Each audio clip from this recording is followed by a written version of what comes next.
Hello, my name is Father Len McMillan, and I'm the pastor of St. Pius Parish. And this is grit homework for parents and grandparents. So I'll give grit homework once a month. And the odd part is that when it comes to grit, you can change your children's grit score. It's helpful to know that grit is like a muscle that with training you can increase it. And oddly enough, they've found that the older generation is actually more gritty than the younger generation. So one of the ways you can increase your child's grit score is actually to build a culture that prizes grit.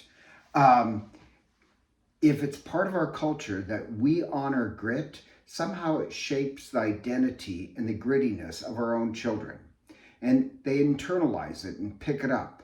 So a culture that teaches its children that life should be easy, that's what their children internalize and they lose their grit. A culture that teaches that life is sacrifice, life is tough, then they internalize that message and they become more gritty. So if a culture teaches you to expect that life is demanding and you have to become gritty and sometimes sacrifice, you don't feel cheated. But if a culture teaches you that you should never suffer, that everything should be happy and easy, then you're creating a culture that your child won't learn grit. And I was on a plane once, and I usually don't talk to people on a plane, but there was a woman sitting next to me, approximately my age, and so we just started talking. She was the wife of a Finnish ambassador, and I don't know why, we just clicked. Like, if she would have lived in Boise, I'm sure we would have become friends. But, she's from Finland. Never met somebody from Finland. So I said, well, what was it like growing up in Finland? And she was very funny and she says, well, we're a Nordic people. We're tough. We're not like the Italians who just express their emotions.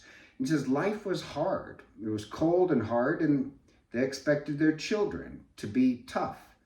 And there's a Finnish word, I'm not going to nail this, but it's like sisau. And sisau is just this cultural belief that life is hard and you need to be tough. There's no complaining, there's no whining. So she said when she was growing up, there's no such thing as snow days. All days are cold. So she was kind of disappointed that the younger generation in Finland tends to be, she says, a little weak. And she wants her grandchildren to be tough. Her grandchildren live in the United States. So she's going to tell them stories. She's buying them books so that they can have this sisau, grittiness to them. And oddly enough, they've found that, yes, stories change a child's grit perspective. It creates his culture. That's why I want people to read The Immortal Irishman or The Boys in the Boat, which is an excellent book, or There Is No Plan B. Stories change. And so the homework this month for families is to share your family grit stories. Show, like the grandmother who said, no, there is no snow days. We just expected snow and you had to work with it. Or like from my own family, my father and uncle and grandfather, they're from Butte, Montana, and they work the mines. And I grew up with stories of them coming out of the mines, dripping wet in wintertime, and the shirts freezing on their backs. And they had to walk home with it freezing. And there's no complaining or griping because everybody did. Life was hard, but they had good lives. They had families that loved them. They had church. They had a lot of joy and solidarity, but life was hard. So like when I was growing up and I'd complain, my dad would say, you didn't have to work in the mines, did you? And that was always his thing, like, you're not working in the mines. And so, or my grandfather, he broke horses, had a third grade education, but was quite successful.